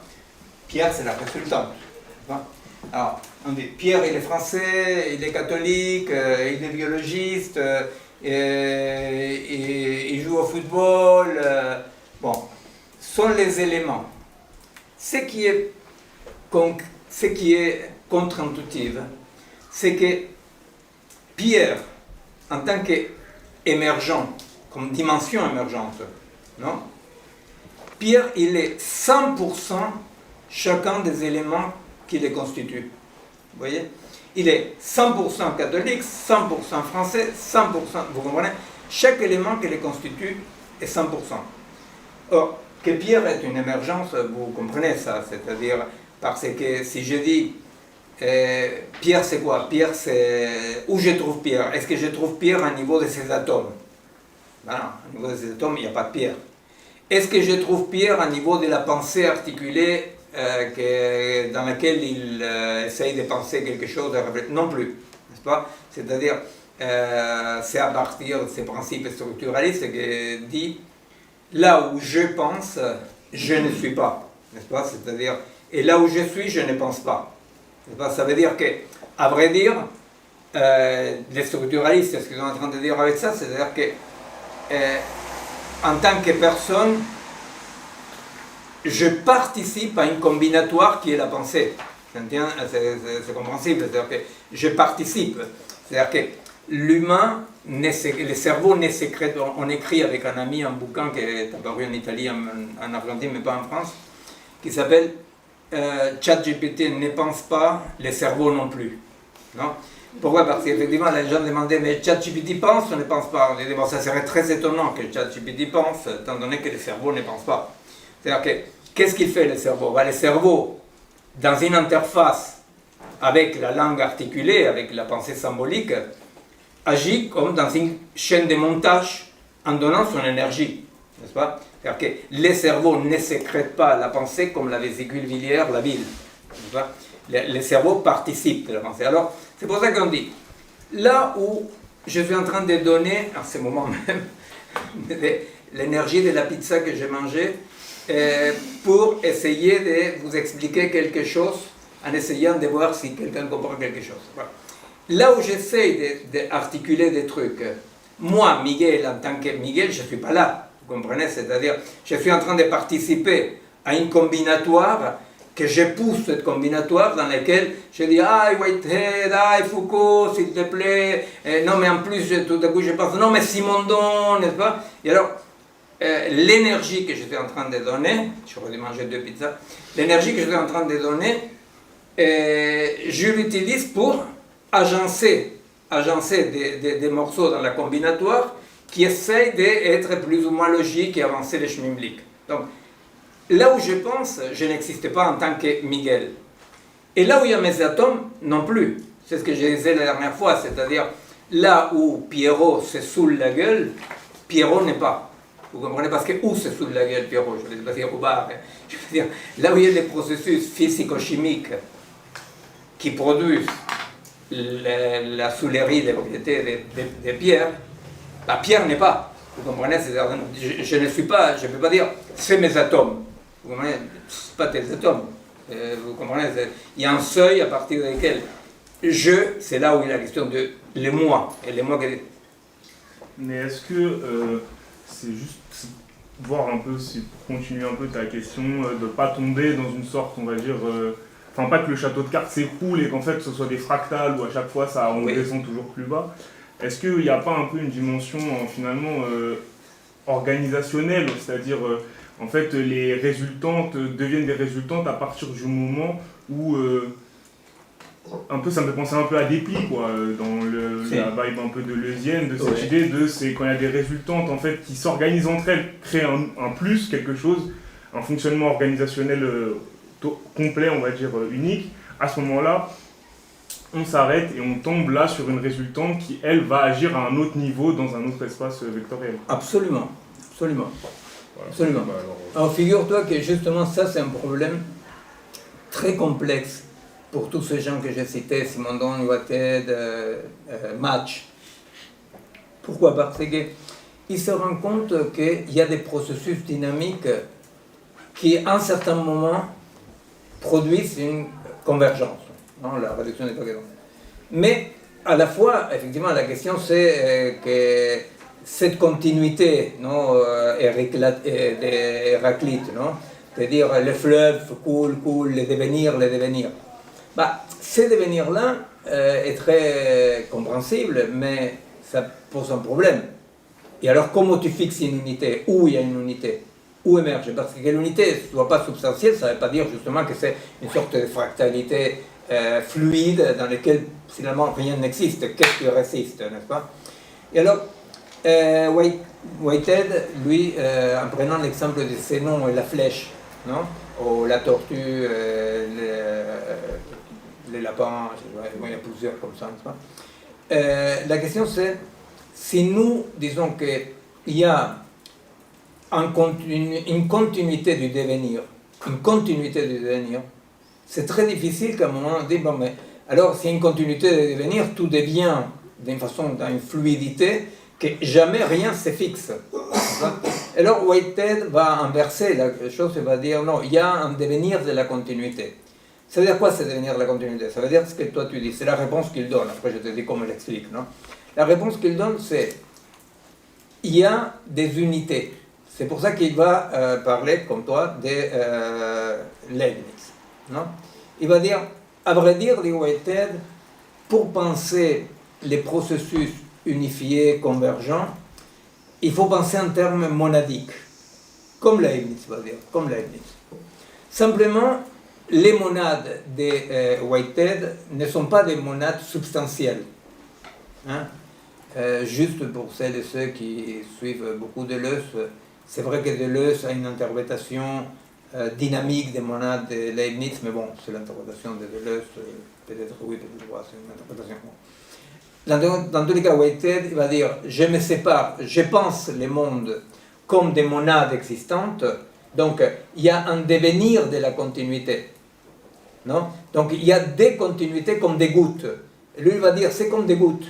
Non? C'est un principe atomique, pas atomique dans le sens d'un oxymandre, non, mais il y a un principe atomique, c'est-à-dire que le devenir n'est pas un devenir qui englobe tout dans une sorte de magma sans ordre. Il va dire, non, ces résultantes émergentes, que lui il appelle des entités actuelles, fixent un seuil. Vous comprenez? Fixe un seuil. Et ce seuil-là est un devenir, mais est un devenir qui a une durée. Il récupère des personnes les concepts de durée, n'est-ce pas? Les concepts de durée est très important, au-delà de ce qu'on peut penser, de le reste de l'œuvre des personnes, je ne sais pas quoi, est très important parce que le concept de durée est un concept anti-moderne, non? Parce que la durée indique une temporalité non mesurable par la discrétisation de la montre, n'est-ce pas? C'est-à-dire, justement, le réel n'est pas numérique, et le numérique n'est pas réel, vous voyez? Alors vous voyez là, sans vous bordéliser trop, vous voyez là la référence aussi au monde algorithmique. Le monde algorithmique ne peut pas se soutenir si nous on ne fait pas comme si, mais eux ils oublient que c'est un comme si le réel était numérique. Vous voyez, c'est-à-dire que les mondes algorithmiques, je sais pas, je travaille avec des amis qui sont en laboratoire d'IA en Argentine, avec qui on travaille sur les singularités des vivants, etc. Alors, ils travaillent en IA, tout ça, mais la différence elle est énorme. Parce que c'est comme si il était numérique, vous voyez. Les réels sont des processus, va dire Whitehead, en reprenant les concepts de Bergson. Bon, alors là, c'est ce qui va lui permettre de dire la grande pyramide, c'est l'exemple comme ça canonique de Whitehead, c'est-à-dire la grande pyramide est un processus. Vous comprenez? Est un processus. Alors, je vais expliquer la position de Whitehead et je vais aller petit à petit vers la différence qu'on a avec Whitehead, qui n'est pas une différence qui refuse quoi que ce soit. Par exemple, nous inscrivons dans une lignée phénoménologique. Mais par rapport à la phénoménologie, nous refusons l'anthropocentrisme, la centralité de la conscience. Par rapport à Whitehead, non, par rapport à Whitehead, nous prenons ce qu'il fait et on prétend juste pour tirer un tout petit peu les conséquences, surtout du côté de l'organique et du vivant. Mais il n'y a pas de rupture par rapport à ça. Alors, ce qui va dire Whitehead, imaginez-vous qu'il va se baser sur ce qu'écrit le physicien Ernest Mach. Le physicien Ernest Mach est un physicien, archiphysicien, est un scientifique qui, à un moment donné, va écrire, pour vous les citer, les sensations sont donc les dernières unités sur lesquelles repose toute notre connaissance. Il n'y a pas d'objet derrière les sensations. Il n'y a pas d'objet derrière les sensations. Substance, chose en soi, causalité, sont tous des concepts métaphysiques et anthropomorphiques. Forme d'abstraction, etc., etc. Bon, alors, il conclut en disant toutes les sensations sont les modes à travers lesquels, la modalité à travers laquelle le monde se présente à lui-même. On est en train de parler d'un physicien. Alors on dit Et qu'est-ce qui le prend un match? Pourquoi il dit tout est sensation, le monde est fait des sensations? Qu'est-ce qui lui prend un match? Whitehead va reprendre ça, Simondon d'une certaine façon, n'est-ce pas? Et alors on dit, mais qu'est-ce qu'il peut bien vouloir dire? Alors, bon, je racontais la dernière fois non, que Lénine il écrit un bouquin contre Match, parce que Bulganov, qui était un philosophe révolutionnaire, à partir des Matchs, il écrit un bouquin qui s'appelle, je ne sais pas comment s'appelle le bouquin de Bulganov, mais il développe la philosophie qui s'appelle l'empirocréticisme. Et Lénine va faire un bouquin contre l'empirocréticisme, parce que cette idée de que tout est sensation, ça les gêne, non? Et il va dire, si tout est sensation, lui il voit ce que toi tu viens d'énoncer, la dissolution, tu vois la dissolution, alors elle dit, comment cette dissolution, mais comment c'est pas possible, s'il y a cette sorte de dissolution, ça veut dire qu'il n'y a pas un monde extérieur au cerveau, vous comprenez? C'est-à-dire que Lénine interprète ça comme en disant, mais comment ça veut dire qu'il n'y a pas un monde extérieur, il interprète comme un subjectivisme, qui est une interprétation, à vrai dire, qui est assez courante à l'époque des Matchs. Si après, il n'y a pas eu d'interprétation en ce sens-là, c'est parce que tout le monde a oublié Match, jusqu'à quelques temps, non? Mais c'était accusé de subjectivisme absolu parce que comme toutes les sensations. Alors... Petite question sur ça, parce que, en fait, d'un côté, tu es en train de dire tout est processus. Et les concepts de la sensation sont des processus qu'on peut en fait mesurer d'une sorte. En fait, tout processus qui se passe hors de la sensation, le processus qu'on ne peut pas savoir que ça existe ou pas.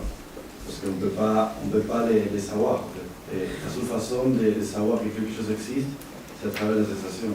Donc, non, mais non, parce que c'est plus compliqué, Après, je vais essayer de donner l'explication, disons, comme on faisait à l'époque de la photo analogique, on va révéler, montrer un peu qu'est-ce qui apparaît derrière.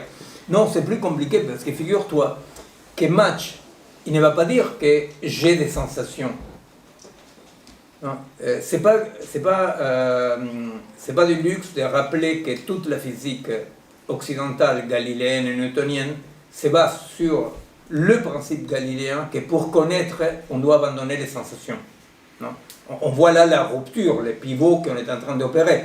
Pour connaître, il faut oublier les sensations et tout à coup, tout est sensation. Alors, mais ce qui écrit Match, c'est plus compliqué à comprendre justement dans le sens que tu parles. Parce qu'il ne dit pas encore effet des sensations. Non, il ne dit pas encore a des sensations, pardon. Il dit encore n'a pas de sensations. Il dit encore effet des sensations. Tu comprends? Alors là, c'est-à-dire, c'est quoi ces sensations? Alors, pour comprendre un tout petit peu, non, pour mettre un peu la lumière, pour comprendre quoi, et après revenir un peu plus clair, il faut avoir en tête ce que je vous ai dit. Tous ces gens-là, ils sont la tête explosée par la découverte, c'est pas vraiment les mots, mais la théorie ou la pratique, en disant découverte, c'est pas le mot, mais peu importe, du monde sous-atomique, dans lequel il n'y a pas de substance. Tu comprends? Et alors donc, l'image qu'ils ont tous, c'est cette convergence d'ondes, dans la réduction des paquets d'ondes, qui fait que là où il n'y avait pas une particule, ce sont les ondes, par convergence, qui créent la particule. Si nous avons en tête les phénomènes de réduction des paquets d'ondes, on comprend à quoi est en train de faire référence le Match et Whitehead. Tu vois? Ça veut dire qu'il y a des sensations, il appelle sensations, perception, bon, feeling en anglais, donc ça c'est quelque chose, on va voir pourquoi. Mais dans tous les cas, tu vois ce que je veux dire, il n'y a pas un corps qui a des sensations. Il y a, à l'instar de la réduction des paquets d'ondes, que Match et Whitehead vont dire que va émerger un corps, une entité actuelle ou un corps, parce qu'il y a une capture des sensations. Tu vois? Alors, ça ne résout pas les problèmes que tu dis, c'est-à-dire la fractalité ou la hyperfluidité de la chose, parce qu'effectivement, on s'est dit un tout petit peu que c'est ça. Mais bon, ce qu'il y a derrière, c'est ça. Ce qu'il y a derrière, c'est ça. Alors, tu comprends ce que je veux dire? Ce qu'il y a derrière, c'est que ce qu'ils appellent sensations sont des processus, purs processus, qu'on appelle sensations, si on veut essayer de tirer un tout petit peu de la corde pour comprendre mais qu'est-ce qu'il y a dans la tête. On appelle sensation parce qu'une fois qu'émerge le corps, pour le corps sont des sensations. Oui, c'est juste que j'ai un peu de mal de m'éloigner trop des concepts cartésiens de l'existence, tu vois. Dis-moi. Bon, en fait, on existe parce qu'on peut penser à ça, si on pense à la pensée comme une façon de sensation. En fait, tu comprends ce que je dis. Les sensations sont là et ils se matérialisent à travers le corps. Mais ce corps, c'est celui qui pense et qui peut senser avec tous les mondes qui est autour. Non, mais il ne dit pas. Ils ne sont pas en train de dire que les pensées se matérialisent dans le corps. Au contraire, il dit que les sensations, à un moment donné, les sensations constituent une unité. C'est-à-dire que pour Descartes, dans le binarisme cartésien, le sujet cartésien il est substantiel, comme le monde il est substantiel. Ouais, on laisse de côté la partie substantielle, mais quand même, en fait, si on pense à la pensée ou à la sensation, en fait, à mon avis, en fait, la pensée c'est une façon de sensation. Et ces sensations, en fait, si tout est processus, la sensation est une partie, est une forme de processus, et en fait, la seule façon de savoir qu'un processus existe, c'est à travers la sensation. Au final, on peut souvent être sûr de l'existence. Non, mais c'est là où ça ne marche pas. La seule façon de comprover et de prouver, de constater qu'il existe, c'est la sensation, tu dis. Non? Ou la pensée pour Descartes. Il ne dit pas ça. Il ne dit pas que je constate à travers les sensations que j'existe. Il dit, je passe à l'existence parce que, en faisant des sensations, convergent et de là émerge cette unité. Je ne dis pas que je vous ai dit d'abord que pour nous il y a un problème là, que nous on va jusque là mais on tire un peu ailleurs. Mais je veux quand même expliquer la position de Whitehead et des matchs qui expriment d'une façon archi claire le pivot entre pour connaître il faut laisser de côté les sensations jusqu'à il y a des sensations. Et je vous explique la question des paquets d'ondes qui est l'image qui sont derrière eux. Parce que tu vois quand tu dis dans le « je pense donc je suis », effectivement, c'est ce que tu dis. Je constate, mettons sensation ou pensée, peu importe, là, tu vois, Descartes, il est mort. Mais donc, ce que tu dis, c'est « je constate dans l'après-coup que j'ai existé, puisque je pense, ou puisque j'ai des sensations ». C'est pas ça qu'ils disent, eux. Ils disent « ce sont des sensations ». Tu vois, ça serait, alors là, faire ça cartésiennement, ça serait très très bizarre, parce que là, ça donne effectivement la cybernétique totale. Parce que ça serait quoi? Parce qu'il y a des pensées, parce qu'il y a des informations, tu vois, émerge une unité. Tu comprends? Alors, oui, effectivement, quelque part, en cybernétique, on pourrait penser ça. Tu vois, que par corrélation émerge une unité, tu vois. Mais ce qu'ils sont en train de dire, effectivement, c'est tout à fait le contraire. Tu vois, et c'est pour ça que j'explique l'image qui sont derrière comme ça, tu vois, dans la tête, parce que ça allait exploser la tête. Mais la vérité, c'est que même aujourd'hui, quand un homme, je ne sais pas, peut-être à niveau de terminale, la première, commence à prendre un tout petit peu de physique quantique, et tout comme ça, je pense qu'il doit avoir un corps qui sont une sorte de choc quand même, de dire, mais comment, au-dessous, au-dessous, il n'y a rien, tu vois, la non-substantialité. Eux, c'est, tu vois, et c'est pour ça que j'ai parlé avant de toutes les formes se déconstruisent. Ils vivent dans un monde dans lequel, tu vois, imagine-toi, Match, il dit à sa femme, ce soir je vais dormir tranquille, je vais rester tranquille, j'oublie la réduction du paquet d'ondes, on va regarder des tableaux, et alors il va voir des tableaux, et les tableaux sont toutes des formes déconstruites, tu vois. Et là je vais dire un bouquin d'histoire, elles sont toutes des catégories déconstruites, tu vois, on dit bon merde, voilà. Et il fait la théorie des matchs, et l'empirocréticisme. Et alors, la question c'est effectivement que dans cette vision de seuil, nous les traitons ça comme des seuils, et ils ne parlent pas des seuils justement, dans cette vision de seuil, ils vont émerger des formes existantes, que Whitehead appelle des entités actuelles. Juste, mais du coup, Lénine, quand il critique ça, en fait, ce que tu expliques, c'est qu'il se trompe en mettant dans le même paquet les solipsistes type un peu Berkeley, etc., et des ultra-matérialistes type Match. En fait, il met tout dans le même bloc, alors que c'est complètement différent. Tout à fait différent. C'est-à-dire, Lénine ne comprend pas. Lénine, et c'est drôle parce que c'est lui qui devient dualiste, tu vois, parce que c'est lui qui va dire ah non, il y a le cerveau, il y a le monde, tu vois. Et l'autre, ce qu'il dit, le cerveau, il est dans le monde, et tout cela, ils sont lus ou étaient très influencés par Spinoza. L'homme n'est pas un empire dans l'empire, non? Le vivant n'est pas un empire dans l'empire. C'est-à-dire que ce qu'est en train d'écrire Match dans l'empire-critisme, au contraire, Lénine, le problème c'est que la vérité c'est que certainement il y avait un problème politique entre Lénine et Boulganov, tu vois, parce que pour des questions très peu philosophiques ou je sais pas quoi, après ils l'ont mis en Sibérie à Boulganov. Alors je crois quand même qu'il y avait une intentionnalité obscure, mais bon.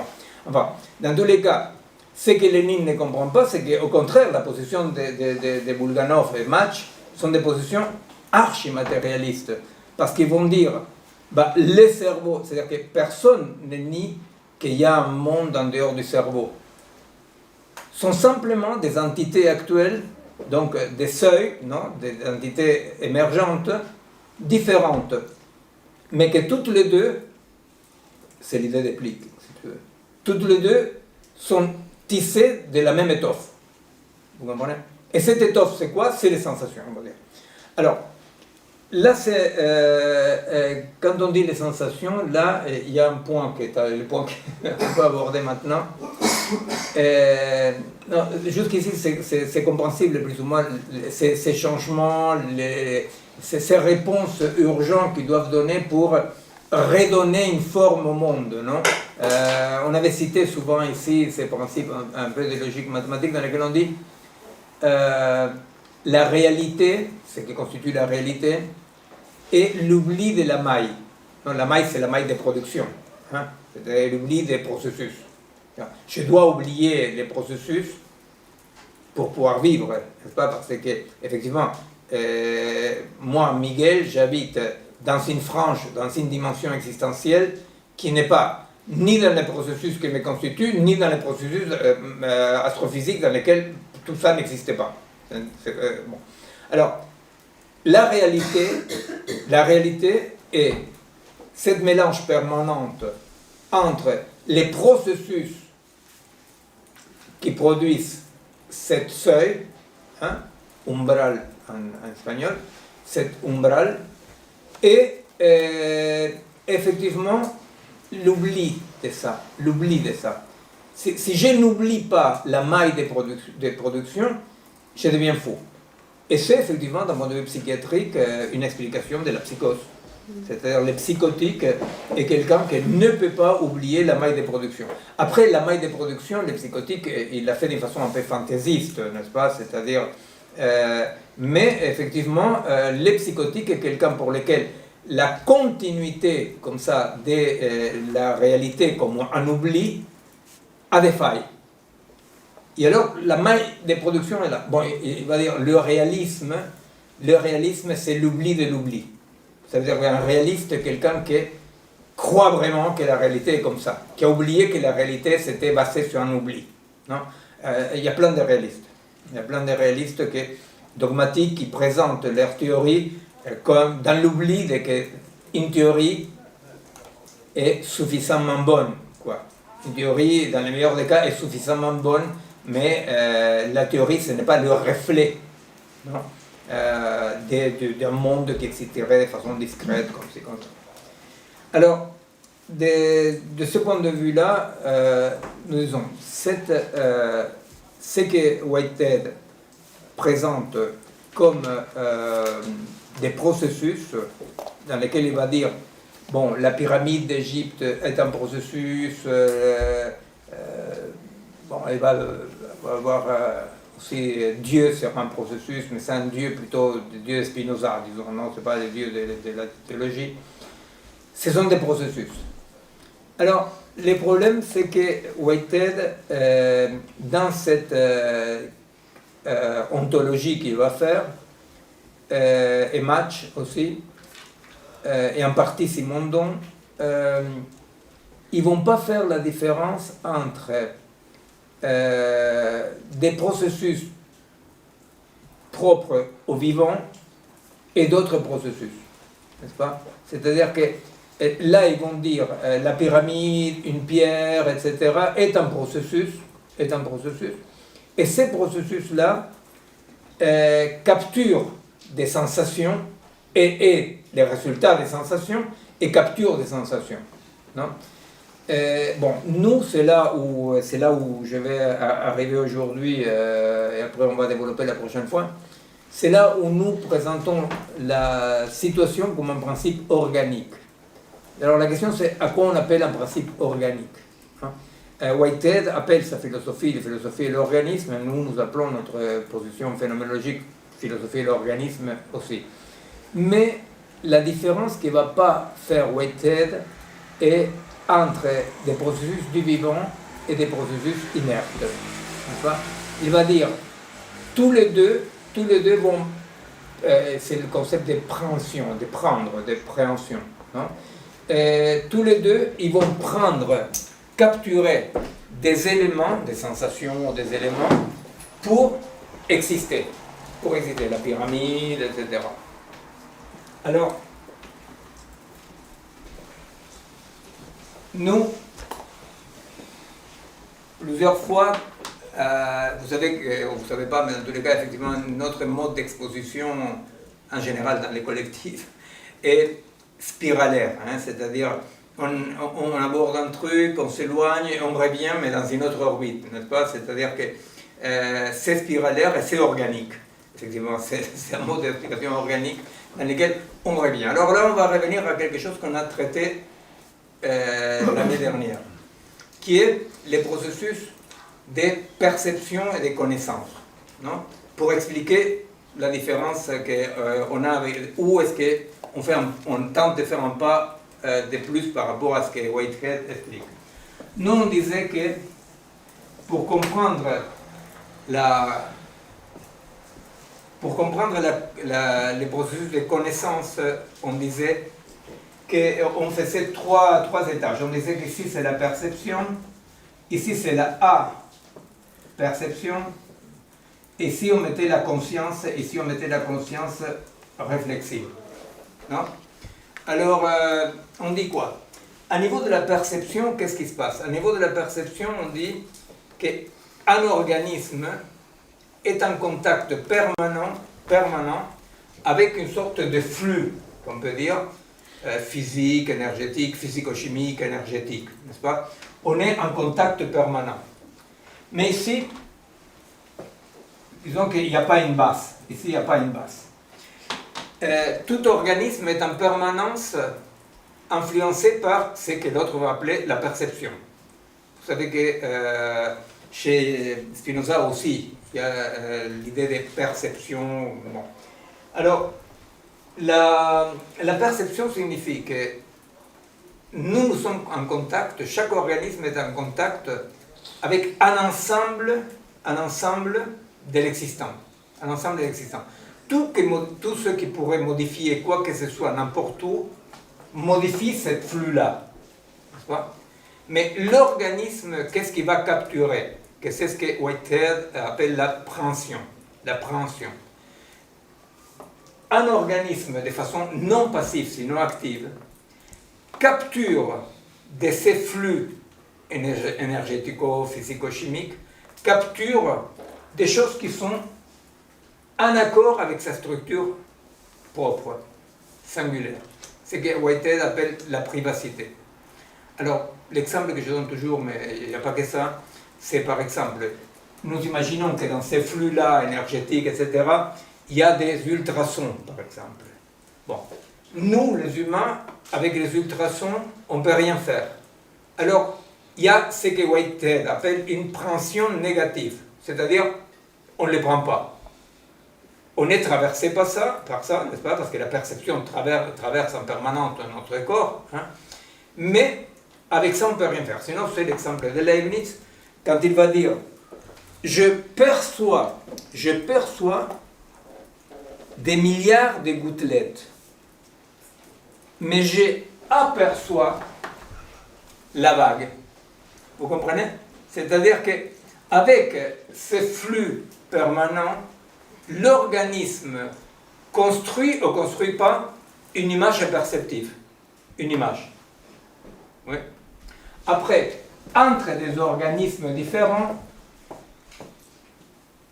il existe aussi des liens qui font que, par exemple, entre deux organismes, il y a des choses que la perception de lui ne lui permet pas de la capturer. Et la perception de lui ne lui permet pas de la capturer. Par contre, dans leur association, il existe une sorte de surface aperceptive commune qui après elle est distributive. Vous comprenez? C'est-à-dire, votre chien, vous êtes avec votre chien, lui, il va capturer, va apercevoir des ultrasons, il va agir de cette façon dans votre empathie avec les chiens, et donc ce que lui il a aperçu et que vous ne pouvez pas apercevoir, vous pouvez en faire quelque chose avec parce qu'il y a une surface perceptive commune. Bon. Dans une situation organique, la situation elle est toujours tissée comme ça. Il y a des perceptions. Alors je fais vite ça. Vous comprenez, il y a la perception. Donc la perception, c'est les flux qui constituent notre corps en permanence. Mais nous faisons quelque chose seulement par rapport à notre propre constitution.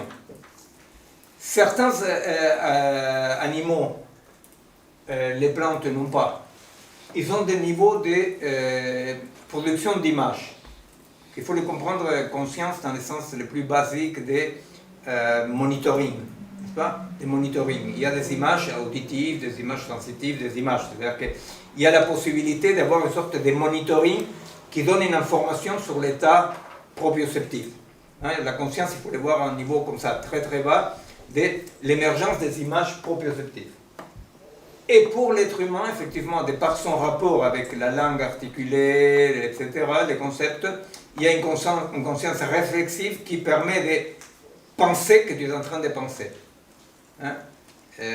Nous ne croyons pas qu'il y ait des animaux qui puissent avoir la conscience réflexive. Par contre, c'est évident qu'il y a des animaux qui ont la conscience des images, c'est évident, n'est-ce pas?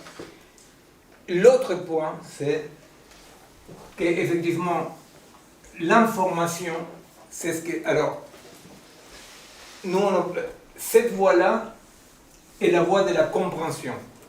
La compréhension, pourquoi? Parce que, à travers l'expérience de mon corps, je comprends quelque chose. La plupart des choses que je comprends n'arrivent jamais à la conscience, et encore moins à la conscience réflexive. N'est-ce pas? Mais l'expérience permet une compréhension corporelle. Alors, la conscience ne prévoit pas, n'exige pas l'expérience, c'est l'expérience, n'est-ce pas, qui permet l'émergence et la conscience. Ouais? Bon. Alors, pour comprendre l'information, c'est ce qui arrive directement à la conscience réflexive, par exemple. Ou la conscience, vous pouvez éduquer un chien, vous l'éduquez comme ça, avec des images. Vous vous arrangez pour qu'il ait des images. Vous voyez, c'est-à-dire quand vous donnez à votre chien truc, comment on appelle ça, un sucre, non, parce qu'il ne faut pas donner le sucre au chien. Une croquette. Une croquette, voilà. Et alors, vous donnez une croquette à votre chien, parce qu'il a fait ci ou ça, vous êtes en train d'agir au niveau de la conscience comme production d'image, parce qu'il va associer, non, réflexologie de base, non, il va associer un certain comportement avec la croquette. Donc il y a une image. Ces comportements, good, parce qu'il y a une croquette. N'est-ce pas? Bon. Alors, l'information, par contre, c'est ce qui arrive au-delà de toute compréhension corporelle. On a des informations codifiées. Ici, tout est à niveau de perturbation, d'influence, de circulation. Ici, on a un niveau informationnel, codé. Alors, il arrive une information. Mais l'information, neurologiquement, n'emprunte pas les mêmes voies synaptiques, par exemple, chez les humains, que la compréhension. N'est-ce pas? La compréhension est toujours, vous savez, la compréhension, vous pouvez dire tu es mort, tu es vivant, je vais mourir, je ne sais pas. Donc la compréhension, c'est pas tu es mort, tu es vivant. C'est-à-dire tu es mort, tu es vivant, tu es en danger, tu n'es pas en danger, vous comprenez? L'information, elle est toujours relativisée, parce qu'une information suivante peut démentir ça. Hein? C'est là où toutes les questions sur la post-vérité font un tout petit peu de l'eau, parce qu'il y a des post-vérités peut-être dans les informations, mais il n'y a pas de post-vérité dans la compréhension. Vous voyez? C'est pour ça que le problème pour Milei, c'est-à-dire qu'il donne l'information au peuple argentin que tout va bien, mais les autres, ils comprennent qu'ils sont en train de mourir de faim. Ouais. Alors, à niveau de la compréhension, il n'y a pas de post-vérité. C'est à niveau de l'information, sauf que l'information aujourd'hui est en train de remplacer d'une façon massive et très rapide toute la compréhension corporelle de laquelle on se méfie. Et on voit bien comment les pouvoirs essayent de qualifier de terroristes ceux qui occupent la rue, ceux qui... Vous comprenez pourquoi? Parce qu'effectivement, tant qu'on est à niveau de l'information, si vous n'êtes pas d'accord, c'est parce que vous n'avez pas compris. Mais la vérité, c'est qu'à niveau de la compréhension physique, vous ne doutez pas. Vous comprenez? Mais l'information, la propagande, c'est la tentative de remplacer la compréhension, non, par l'information. Bon. Alors, effectivement, nous disons, chaque corps, il capture ce qui lui permet de vivre. Alors, un organisme, bon, ça je l'ai expliqué plusieurs fois, mais bon, je passe vite fait là-dessus, si quelqu'un ne comprend pas, me dit. Là, on est en train de parler d'une unité organique. Alors, juste un élément pour comprendre qu'est-ce qui donne une unité organique, en quoi c'est une unité organique à différence d'une entité non organique. Que c'est là où je vous dis que Whitehead, même s'il a écrit un bouquin sur la nature, il va dans ce sens-là, mais ne conclut pas ça. Il reste beaucoup trop proche de la position des matchs, des sensations qui convergent pour créer quelque chose. Non? Alors, nous on dit, effectivement, un organisme existe parce qu'il capture des choses. Mais l'organisme, si bien on dit pas parce que c'est l'œuf et la poule pour nous la question là des Match et Whitehead. Est-ce qu'il y a d'abord les sensations et après l'organisme? En disant, ça c'est l'œuf et la poule. Ce que nous savons, c'est qu'un organisme, à différence d'un agrégat, alors vous savez, non, si tout le monde, l'exemple de l'agrégat, je le répète, ça m'ennuie moi-même dernièrement que je le répète, mais un agrégat, c'est l'idée d'une entité qui existe parce qu'il va maintenir ses parties extensives. Vous voyez?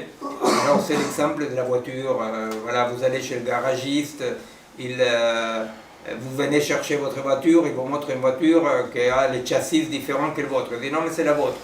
Après il dit bon c'est, voilà, la dernière fois j'avais expliqué ça, je ne sais pas si vous vous rappelez, on avait conclu avec les bateaux de TC, mais bon, je répète rapidement. Et il a changé le châssis, après il a changé le moteur, après il a changé les sièges. Alors vous dites c'est pas ma voiture. Pourquoi? Parce que l'unité d'une entité actuelle non organique doit l'effet d'être la même, au fait de maintenir ses parties. Vous voyez? Maintenir ses parties. C'est-à-dire que ma voiture sera la même tant qu'elle maintienne les parties qui la constituent ensemble. Non? C'est pour ça l'idée là, des bateaux de TC qui ont changé, restaient les mêmes. Mais la blague du bateau de TC, c'est qu'on changeait, mais ils restaient les mêmes seulement pour un observateur extérieur. En tant que nous, on grandit, on répète ici, on grossit, on maigrit, on a la barbe, et étonnamment, on se reconnaît à la glace. Mais pourquoi tu te reconnais à la glace si tu changes en permanence, n'est-ce pas? Bon. Alors, un organisme, au contraire, il doit l'effet d'être même, de maintenir sa identité, au fait de perdre en permanence des parties extensibles, les parties qui les composent, et de produire d'autres. Et une différence encore, c'est que les parties de l'organisme, les protéines par exemple, non, sont pas des parties que l'organisme incorpore pour faire son organisme, non, pour sa structure. Ce que l'organisme incorpore va les modifier pour construire ces briques, hein, ces protéines. Hein. C'est pourquoi, si dans le monde de l'agrégat, le monde dans lequel une entité se doit de maintenir les parties qui les composent, non? Si dans le monde des agrégats, les parties qui les composent peuvent être simples au départ et après devenir complexes, dans le monde du vivant, c'est complexe au départ et c'est complexe à la fin. C'est complexe parce qu'il n'y a pas de parties simples qui me constituent. Les parties simples que je bouffe ou que je respire, ces parties simples, ces atomes, ces molécules, je les transforme, je défais cette unité-là pour fabriquer mes protéines, mes briques. Vous comprenez? Donc c'est pour ça qu'on dit que l'unité d'un organisme est due au fait qu'effectivement, à quoi Match et Whitehead appellent des sensations, c'est tous les éléments qui arrivent à la perception. Vous comprenez? Tous les éléments qui arrivent à la perception. Mais ces éléments qui arrivent à la perception, pour l'organisme vivant, ils ne passent pas à faire partie de l'organisme comme ça. Ils seront transformés d'après les modes d'existence de l'organisme. C'est compréhensible ça? C'est important que ce soit compréhensible à ce niveau-là parce que ce que nous allons dire, c'est que nous considérons qu'une situation, pour comprendre une situation, nous devons dire qu'une situation, c'est ce mode d'existence comme une situation, que c'est autoconstitué comme une situation. Pardon. Comme un organisme. Une situation et ce mode d'existence qui se constitue comme un organisme. Hein? C'est-à-dire que, pour citer la phrase de Kant, qu'on cite toujours pour définir l'organisme, on dit qu'un organisme, écrit Kant, qu'un organisme est ce dispositif dans lequel chaque partie est pour et par l'autre. C'est-à-dire que toutes les parties sont connectées. Hein? La prochaine fois on verra, c'est-à-dire comment est-ce qu'on arrive à cette connexion. C'est ce qu'on appelle un état critique, mais bon, un organisme est là où chaque partie est pour et par l'autre. C'est-à-dire qu'un organisme n'est pas un agrégat. Alors, ceci, je disais tout à l'heure que ceci ne s'oppose pas à Whitehead, c'est simplement essayer de tirer un peu à partir de Whitehead en disant, c'est vrai qu'il y a un principe des sensations, des perceptions, il y a tous les processus, on passe d'une ontologie substantielle à une ontologie des processus, sauf que ces processus s'organisent de façon différente. Cette façon différente, je dis ça, ce serait le dernier point, cette façon différente, elle est donnée par les deux modes d'existence, pour dire comme ça, de la matière, ce qu'on appelle la matière. C'est un peu compliqué ça, quoi on appelle la matière. On peut dire que les deux modes d'existence, des rapports avec ce qu'on appelle la matière, si nous on se situe dans la physique de la modernité, par exemple, newtonienne, on peut dire que la matière est composée de parties qui interagissent entre elles de façon mécanique. C'est entrechoc, etc., etc. Jusqu'à un certain moment, effectivement, il y a eu des philosophes comme Spinoza, comme Leibniz, comme certains néoplatoniciens, qu'ils vont postuler, mettre l'hypothèse qu'il y avait d'autres modes d'organisation. Et la religion va dire il y a l'âme. L'âme, c'est quoi? L'âme, c'est ce qui va unifier de façon non mécanique un corps. Alors, qu'est-ce qui donne l'unité à un corps? Ils vont dire c'est l'âme. C'est toujours la même histoire, hein? C'est-à-dire qu'est-ce qui donne une unité? C'est l'unité, c'est l'âme. Il y a par exemple des positions d'une sorte de pragmatisme radical qui va dire que c'est ce qu'on appelait les tournants linguistiques, qui va dire que ce qui donne l'unité aux choses, ce sont les mots. Et c'est quand même la position du tournant linguistique qui va dire tout est récit sans méta-récit. Vous comprenez? C'est-à-dire que ce qui va donner des unités, ce sont des récits. Il n'y a rien de matériel, il n'y a rien d'objectif là qui limite les récits. Non? Alors, pour comprendre ça, c'est on dit, par exemple, vous dites le TGV de midi 45.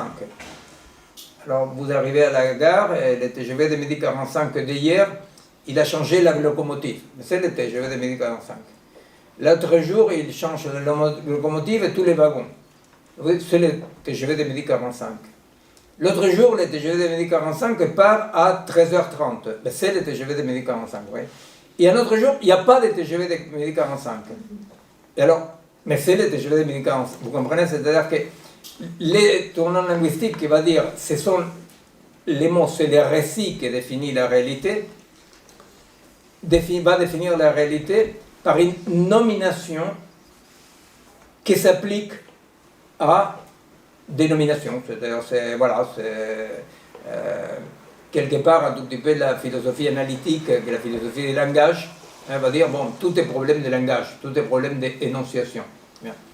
Nous, on va dire, ben non, effectivement, l'unité est donnée par un élément interne, un élément intérieur, non, à cet état, à cette chose, à cette entité, et que cet élément-là définit, dans un deuxième lieu, cette possibilité de nomination ou ne pas nomination. Vous comprenez? C'est-à-dire que c'est tout le temps la question, c'est qu'est-ce qui donne cette unité? Qu'est-ce qui donne cette unité? Bien, pour nous, à niveau sous-atomique, ce qui donne l'unité, apparemment, est très très difficile de savoir, parce qu'effectivement, on peut parler de la réduction du paquet d'ondes, mais quand on parle, par exemple, de la intrication quantique, des particules qui sont jumelées, ben là, je sais pas, peut-être quelqu'un peut expliquer ce jumelage qui pourtant ne met pas en cause la vitesse de la lumière, par exemple, n'est-ce pas, parce qu'il crée une instantanéité. Quelqu'un peut l'expliquer, moi je peux pas expliquer quelle est cette unité, mais dans tous les cas, c'est sûr qu'à niveau sous-atomique, c'est très, pour nous, c'est ce qu'on dit que la physique sous-atomique, on peut travailler avec, on peut interagir, on peut l'étudier, mais la comprendre, dans le sens de comprendre, c'est très compliqué parce que, vous voyez, c'est-à-dire la superposition d'états, le fait que la même particule passe par deux trous au même moment, mais c'est la même, c'est la même, mais passe par deux trous. Vous voyez, il y a quelque chose qu'on peut connaître, on peut interagir avec, mais on ne peut pas comprendre. Vous voyez? À niveau astrophysique, on peut dire que, bon, du coup, ce qui se passe, c'est qu'il y a une sorte d'effacement de toutes ces entités-là. Notre hypothèse, j'arrête là-dessus, notre hypothèse est que dans les niveaux de la réalité dans lesquels nous vivons, ce qui va donner l'unité, c'est le vivant. C'est l'émergence d'identités vivantes. C'est là où je disais, pour comprendre les vivants, on va revenir la prochaine fois, pour comprendre les processus du vivant, il faut tenir compte que cette physique newtonienne dans laquelle les éléments ont des rapports d'extériorité entre elles, des chocs, d'entrechocs, pendant très longtemps, malgré l'intuition de Spinoza, Leibniz, etc., en physique, d'un point de vue scientifique, un autre mode d'organisation de la matière n'avait pas une légitimité. C'est-à-dire qu'il n'y avait pas une légitimité. On pouvait soupçonner, on pensait ce qu'on voulait, mais il n'y avait pas une légitimité.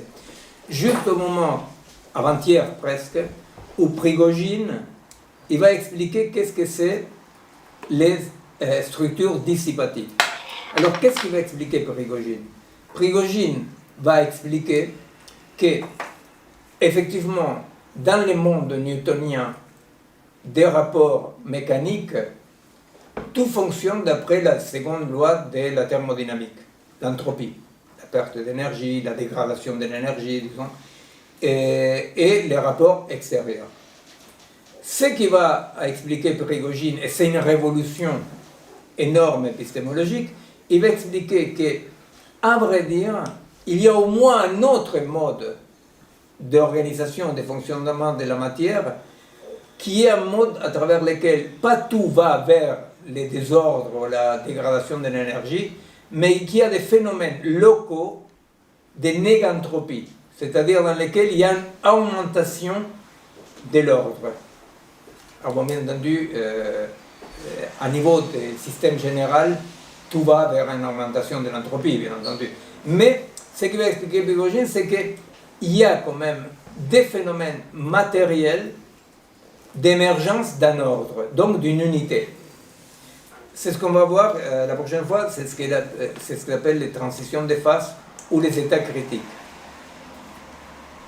Les états critiques sont des moments dans lesquels des molécules commencent à se comporter de deux façons, pas seulement de façon mécanique, pour dire comme ça, avec un mouvement brownien, mais ils vont se comporter aussi dans un ordre d'un système. Vous voyez, c'est-à-dire que tout à coup, c'est ce que nous avons appelé la double construction, la double contrainte. C'est-à-dire que la molécule continuera à se comporter comme elle s'est comportée, première contrainte, mais à la fois va se comporter en obéissant à une unité, à l'émergence d'un ordre. Oui. Ça s'appelle une transition de phase. La transition de phase, c'est comme par exemple l'eau bout. Il y a une partie de ces molécules-là qui rentrent dans cette unité. Les autres, non. Il y a une partie qui seront capturées dans cette unité-là. Bien. Alors, les phénomènes de la vie, José Belongo et Francis Bailly, un mathématicien et un biologiste, ils ont dit, pour comprendre les phénomènes de la vie, nous devons comprendre ces phénomènes de négantropie, donc d'émergence d'un ordre, oui, comme si c'était un état critique, une transition de phase, ces moments dans lesquels les molécules sont capturées par deux contraintes étendues. Vous comprenez? Alors, je ne sais pas si vous comprenez ou pas, mais ce qu'il est en train de dire là, c'est qu'ils ont éclairé Francis Bailly et Giuseppe Longo, et d'autres, mais bon, c'est avec eux que j'ai travaillé, je connais. Et c'est ce qu'ils sont en train de dire, c'est que si bien la Grande Pyramide est un processus, n'est-ce pas, parce qu'il est pris dans les temps, etc., le propre du vivant, c'est que ces processus sont marqués par l'émergence d'un ordre interne, hein, qui aussi sera inscrit dans la durée, mais que cet ordre-là va faire la différence entre une existence organique du vivant et une existence matérielle mécanique. Bon. Tout notre effort est pour essayer de comprendre en quoi il y a une singularité du vivant propre à ce type d'organisation de la matière, n'est-ce pas, et par état critique étendu. Tout notre effort est pour essayer de comprendre cette altérité, parce que dans le monde actuel, cette colonisation algorithmique du monde du vivant part du refus, de la négation de cette singularité. Vous comprenez? Tout se passe comme s'il y avait un seul mode d'organisation de la matière qui serait mécanique, qui serait la discrétisation, n'est-ce pas, c'est-à-dire les réels, les numériques, etc., etc. Et tout notre effort va pour essayer de dire, eh bien non, il existe un autre mode d'existence de la matière auto-organisée, autopoïétique, etc., c'est ce qu'on verra.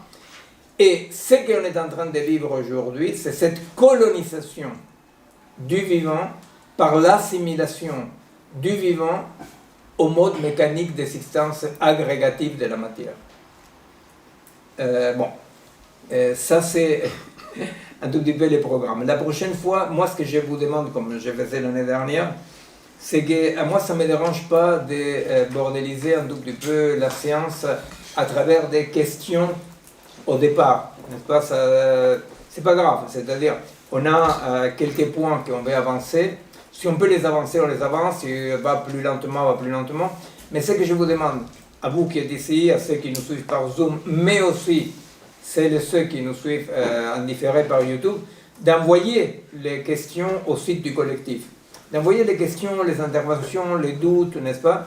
Parce que après, nous préparons la séance à partir de ça. Et si vous ne nous écrivez pas, si vous ne le faites pas à l'avance, ceux qui sont présents par Zoom ou ici, mais voilà, pareil, c'est-à-dire par rapport à cette séance, voilà, qu'est-ce que vous avez à dire, à demander, à questionner? Nous préférons commencer par un tout petit peu, un peu de bordel, non? En essayant de rattraper la chose petit à petit, plutôt que continuer notre chemin d'exposition en vous laissant de côté. Parce que les questions que vous posez sont des questions que, par exemple, par rapport aux gens qui nous suivent en différé par YouTube, sont certainement des questions qui se posent et qui ne peuvent pas la poser. Vous voyez? Alors, ce qu'on demande, c'est ça, un tout petit peu une écoute active dans laquelle vous dites avec vos mots et votre expérience, voilà. Voilà, sinon, merci beaucoup. La prochaine séance du séminaire, Christian, c'est quand? 19 novembre. Le 19 novembre, mercredi 19 novembre, donc à 20h30, la prochaine séance du séminaire.